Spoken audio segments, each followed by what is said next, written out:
это кино. Мы снимаем специально для брата, чтобы он посмотрел, какая здесь красота. Чтобы передал от нас своему другу Валерке привет. Чтобы посмотрел, как рыба ловится. Нормальных пацанов. Да.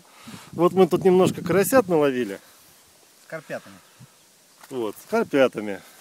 И вот еще немножко карасят с карпятами. Так что там с белым амуром-то, брат?